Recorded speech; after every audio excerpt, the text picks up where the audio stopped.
right, I'm Chris Avina with American Outdoor News. Today we are here with Laramy Sasquatch Miller. Laramy, thanks so much for coming on. Man, it's my pleasure. I always love to talk to you. We've been friends for a long time, so hey. Yeah, haven't seen you in a while. You know, COVID kind of put a wrinkle in everything, and just playing catch up with everybody. Oh, I'm telling you. And then now they're looking like they're trying to bring it back. I don't think that's going to work very well, but hey. Yeah, I'm not going to comply with that. Yeah, no. Now, you since I last saw you, I know you were in the process of starting at that time, Last of a Breed, and then you started the trail. How's everything going with the show? Man, I tell you what. So I had this harebrained idea because I like to put myself through pain, I guess. But the trail was kind of a baby of mine there for a while, and I always thought it'd be so cool because you see, you got all these TV shows, you got Alone, you got all this stuff that has been big. And so I'm sitting there, me as like a modern day mountain man, and I always try to put myself in the early 1800s. Uh-huh. And so I'm like, well, I'm going to take off with a horse and nothing. A horse, a longbow, knife, hatchet, sleeping bag. Let's go. And Wow. luckily Tim Crimmen thought it was a great idea, and we started it up, and it's been really, I mean, right now the second season is doing very well. And yeah, it's the time of my life, honestly. Now, you're doing more than being yourself. You were Yeah, raised well, this way. I was raised this way, but I'll tell you what people don't realize is, so the first season I lost 37 pounds. Wow. Yeah, I mean, and I'm a big guy, so I can afford to lose a little bit, but not, I mean, 37 pounds is a lot, but you don't realize what it takes when you don't have that mountain house, or you don't have that, those potatoes to go to, or, some sort of, you have to get Yeah, everything yourself. You have to go out there and you're cutting wood constantly, especially it gets cold. That just makes everything 5 times harder. sure. And Now, then you throw a horse in the mix, and you got to take care of him too. sure. The horse isn't going to be eating the squirrels that you shoot. Exactly. When there's 2 foot of snow down, what do you do for your horse? Wow. When the water's frozen over, Yep. like season 1, which is already aired and it's on MOTV and everything else. But season 1, I had a freak snowstorm come through, and it dropped 2 foot on us. And I was having to literally melt water down for my horse because the water was all frozen, Wow. and me, and find food for both of us. It was, that was why I lost 37 pounds. But the Now, second season, I did a lot better. I only lost 24. So, yeah, but you're constant motion. mm-hmm. It's you're not sitting around in camp. There's always something to do. Well, if you want to survive and you want to actually prosper, like you got to keep moving. Now, let's take a little bit of a step back here. Your whole family were mountain men. Your grandfather, your father, he passed it down to you. So you were raised out in the bush. I was very lucky. So, my grandpa, everybody calls him the modern day John Wayne because he's just one of them old salty cowboys. Bless his heart, he's still alive, but he can't do what he used to anymore. But he kind of instilled it all in us. And then my uncle started an outfitting business, and my uncle was known as the Mountain Rat because he was a survival, backcountry, middle of nowhere type of guy. And then my dad used to guide for him. So that uncle and my mom are brother and sister. My dad used to guide for him, and so I was raised in the backcountry. I mean, the first time I went in the backcountry on my own horse, I was 7 years old. Wow. Yeah, so That's bold. been doing it for a long time, and there's so many things that can happen back there, and just all the lessons learned and the hard work. I'm so thankful for that lifestyle growing up. So you're a real outdoorsman. Me compared to you, I'm an outdoor enthusiast. I didn't have a choice. That's my thing, is I didn't have a choice. I was either Yeah. going to be an outdoorsman or nothing.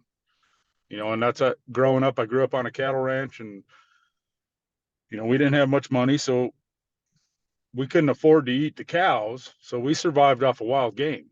Yeah. And from the time I was just little, I shot my first deer when I was 7. Um, How to contribute to the family, right? exactly. We had to eat, right? So, Yeah. it's but I wouldn't change anything. It's been an awesome way of growing up. You look at all these kids now today, and you look at the way the world and country and everything, the way everybody thinks, they don't realize how tough it is. That food on their plate, how Hmm. hard it is to get it. Sure. Everybody thinks you can buy everything. Well, when it comes down to brass tacks, guess what? Money ain't gonna be well It what don't mean a thing. turns things around. Yeah. It could help you light a fire. Well, true. Exactly. You might have to use it that way sometime here soon. So how does everything you learned growing up, how does that translate to TV? How did that come about? It's the old adage, right place at the right time, right? So I grew up that way, and then I went the football route, and I played football for quite a few years. Got hurt really bad, so that kind of ended my football career, because my whole mindset was, I want to be able to pull a bow back and walk when I'm Hmm. 40, Yeah. which I'm 40 now. So it's like, I'm really glad I did that. But so I took off, went back into guiding, and I was guiding and helping run an outfitting business. And old Trevor Gowdy sent a crew down to film a show with us, an elk hunting show. I got lucky and called this bull in from, there's no way I should have called him in. He was a mile away. And I just started hammering on the calls. Here he comes right in. They shot him at 35 yards, made great TV. Didn't think nothing of it. 2 weeks later, Trevor calls me. And, it's funny. If anybody knows Trevor Gowdy, he's a salesman. Love the guy to death, but he's a salesman. His first words, he introduced himself, and he's like, "Laramy, I have an offer I hope you can't refuse." I said, "Really? What's that?" I'm a 23-year-old kid, don't know anything. And I said, "Really, what's that?" He said, "I want you to come take over as my co-host." At that Wow. time, it was Quest for the One.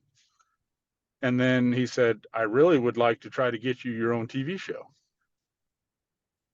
Wow. I was like, never thought of getting into. My uncles did TV. They did VHS.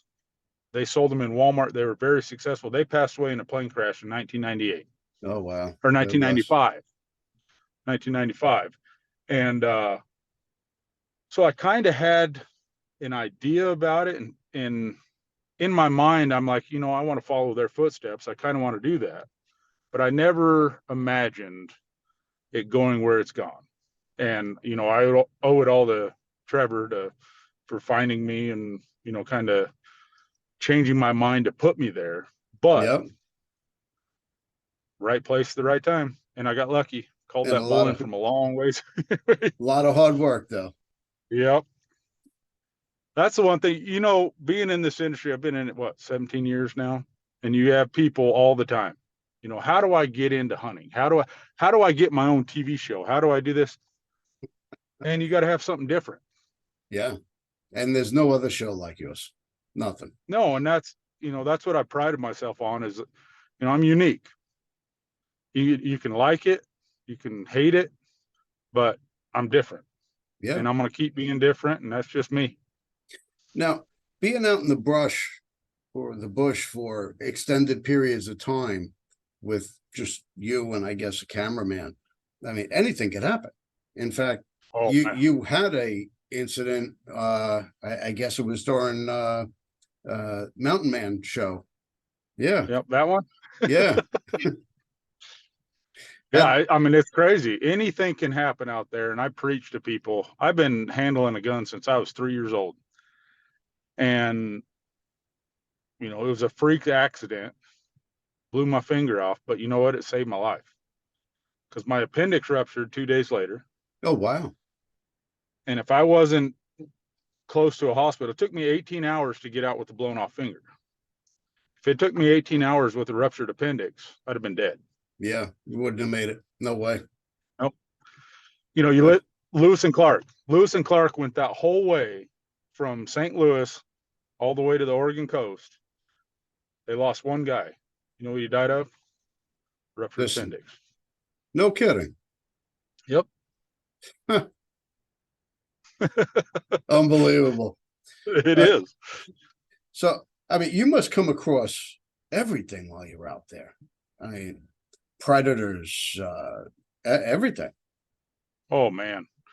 I've had some when the camera's not rolling is some of the best story footage ever because I've had so many close encounters, with grizzly bears and wolves, and that's what keeps me going though. That's what keeps me alive because I love that the thought of, man, it's you against everything. Yeah. Because it is that way out there a lot. And your mindset, you watch Alone. You got all these guys, and what 90% of them tap out. They can have all the skills in the world. Mm-hmm. 90% of them tap out because of their mind. Yeah. I mean, it's mental and physical when you're out there. I mean, you could people. I saw a movie with oh geez, there was a plane crash and they were stuck in the forest and uh, they asked you. He said, "You know what people die of? They die of shame." Yep. It's crazy. And I've guided for 20 years, and you'll have the best in shape guys, and they won't go as hard in the mountains, won't be able to go as much as a guy that you would look at and say, there ain't no way he's going. But he's more mentally tough than that guy that's in phenomenal shape and does CrossFit and everything else. He's more mentally tough, and he goes. Mm-hmm. It's crazy how your mind plays such a factor. Like when I'm back there on the trail, if you start thinking negative at all, it's a spiral. You're just going to go downhill. Hmm. Now, It's when you're say you're going down the trail and a grizzly pops out of nowhere, does the grizzly start backing up saying, "Holy shit, there's Laramy"? nope. Start knocking up saying, holy shit, there's a grizzly. What do you do? That is one thing. Well, that's one thing I've been blessed with is your reaction to events like that. The first reaction is everything. If you turn and run and you freak out, You're done. it's going to get bad. Yeah, it's going to get bad. But if you can hold your composure and you're like a grizzly, they don't necessarily want to fight. Yeah, there's a dominance factor. They don't necessarily want to fight. But if you act like prey at all in any way, shape, or form, their instincts kick in, and guess what? Boom, Done. they're on you. Now, what do you do for food? Oh. Last year or the first year of the trail was rough because it's that time of year. You think of the settlers and the mountain men, and they planned for everything because you got a lot of stuff that comes in the spring, a lot of stuff in the summer, your berries and stuff like that, and then the fall, you don't have much forage. Yeah. So you're a strictly protein diet. You got to rely on protein, and so with the trail, I've gone in there in the fall, usually October, every year, and it's hard because the forage is you have some mushrooms around, but you're relying on protein. You got fish, you're eating squirrels, you're eating snails, whatever you can get in your body, you need every ounce of protein. And so that's the struggle because you don't have the forage. Yeah. Now, the main things I would think is shelter, food, and water. What do you do for shelter? Do you make a lean-to? Do you just have a pop-up tent? What do you do? See, that's what I'm lucky from my uncle. So when I was 8 years old, he took us out and he made us make little makeshift shelters for 2 or 3 nights. Little stuff that you can pop up, going to keep you dry, help you get through the time. So shelter is a huge thing. Water, when I'm in the mountains, there's water everywhere, but you got to know where to drink it, because you drink the wrong water and then you're sick and you're done. Yeah.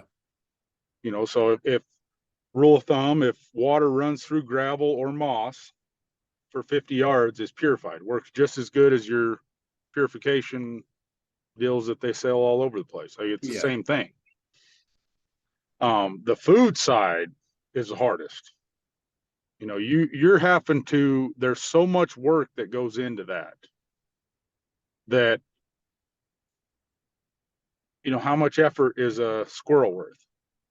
You don't have a whole lot there. Yeah, it's not a lot of meat on that thing. Yeah, so you got to pick and choose. Okay, so when am I gonna actually go hunting? Do I have the energy to go hunting right now? What's you have to play that game with yourself. Me, I'm just hard-headed. I want to go hunting all the time. So Now, what as far as gear, you're limited what you can carry. I mean, you have your horse, you have a pack horse. There's only so much weight they could carry for extended miles. How much? How do you pick what you're taking, and what is the weight limits? Well, and that's the thing on the trail. So I didn't take anything. I mean, because so my horse, I got camera gear, especially season 2. Season 1, I had it set up to where cameramen met me and it wasn't as strenuous on that end. But season 2, I took off and half my pack horse was devoted strictly to camera gear. Wow. And so, I literally had my buckskins. I had a longbow. I did take a Magnum Research revolver because I had an issue last year where I had a whole pack of wolves. There's like 20 wolves come into camp. Wow. And I could see them moving around, but I got a longbow. I can only sling arrows so fast. If they want to come in and get that horse, I'm done. Yep. And there's no So I getting didn't. out. No. So I didn't take much. I literally, I had my buckskins. I had a couple pairs of socks. I had one change of underwear, and then my knives, my hatchets, Now and you I did take coffee. I did take coffee in. It's one all thing I right. won't live without. That's a must. Yeah. What about all right, so you're in for what? 30 days, 45 days, give or take? It was 32 days on both trips. What about toilet paper? Nope. There's lots of toilet paper out in the woods, buddy. There's lots of things you can use. When it gets down to it, heck, grab a rock. Go stick your bum in the river. Can't really wipe with the knife. No. You might get in trouble there. Now, you made your buckskins, you made your bow. Mm-hmm. How'd you learn to do that? So my grandpa, he's a leather worker. He builds saddles and boots, and he taught me the leather working side, but I wanted to take it to a whole new level, and I wanted to do the brain tanning. I wanted to learn the mountain man stuff. I wanted to be a modern day mountain man. And so I took it upon myself to learn all that. And over the last 25 years of being in the woods all the time, I've learned it and actually become halfway decent. Well, you've taken it on many adventures, so they last. Yep. You're doing it right. Now, what was the most compromising position you've been in, aside from shooting off your finger, on on the show that Well, may or may not have. on the show, you didn't get to see it, but I went across the rock slide with my horses. That was one of the sketchiest things. There was, I mean, the trail system back there is just horrible. There's no trails left. So, I mean, you're bushwhacking. And I hit a rock slide, and, you know, I had horses sliding, and I thought I was going to have a huge wreck. And luckily I didn't. That was probably the most harebrained, like scary experience I had. But man, over the years, I rode up on a grizzly bear with 2 cubs one time that charged my horse, and all I could think, I just kicked my horse. Like, let's go. I don't want you to think, just go. You're bigger than Yep. he is. And luckily, the mama bear ran off the trail. That one was could have ended real bad. I've had a couple of horse wrecks that, you know, a couple of the horses didn't make it out, and, you know, nasty stuff in the mountains. But I look back, I couldn't name just one. I've had a lot of different, just oh man moments, oh shit moments that you're like, ooh, I don't know how I made it out of that, but I did. Someone's looking out for you. I know it. The man upstairs, he must like me for some reason. Now you have a new project that you're working on. Mm-hmm. That is a tough an outdoorsman tough man competition. What tell me about that? Yeah, so, you know, you look and you got all these competitions nowadays, these hunting competitions, and they're all phased around smaller guys that can run for days. You know, I'll go days in the mountains. I'll go hike with the best of them, but I'm not going to run. That's not me. Yeah. I mean, I'm 6'6", 275 pounds. I'm not going to run. But when you need a 350-pound bear packed out, or you need to throw a moose quarter in a pack box, and you're by yourself. So that was my thought process on this competition. So I got former NFL player Derek Wolf, and we're going to go test ourselves. You know, we're about the same size. You know, both have that football background, and, you know, we're hardcore mountain hunters. So let's go see. It's going to be like the strongman of outdoor competitions. So you go and you have to lift 300 pounds and carry it 200 yards up the hill. You have to, you know, shoulder press this massive amount of weight and do all these things. But at the end of it, you have to go shoot a bow, or you have to, you know, go throw a knife or a hatchet. You know, so it's going to be really cool. But it's geared more towards the strong men of the outdoors, not the guys that can run for days, the strong men of the outdoors. So is it just going to be the two of you? They're going to be a bunch of entries. Well, so my goal is to have it go on for a while. It's just going to be me and him to start. But then I would like to transition it into, you know, then we have teams the next year, and, you know, go from there. But we'll see. It's interesting. Yeah. It's I good. mean, you look in the outdoor block, you know, Derek and I are probably the 2 biggest athletes for big guys. And so that's why I chose him, because, you know, Trent Cole's another guy. I mean, he played in the NFL for a long time, big guy. That's a big guy, big outdoorsman. Yeah. And, but, you know, Derek and I we're both 6'6". He's a little heavier than I am, but, you know, guys like that shouldn't be able to do what we do in the woods. And that's what I want to kind of portray, is just because you're a big guy doesn't mean you can't go do what all these other guys do.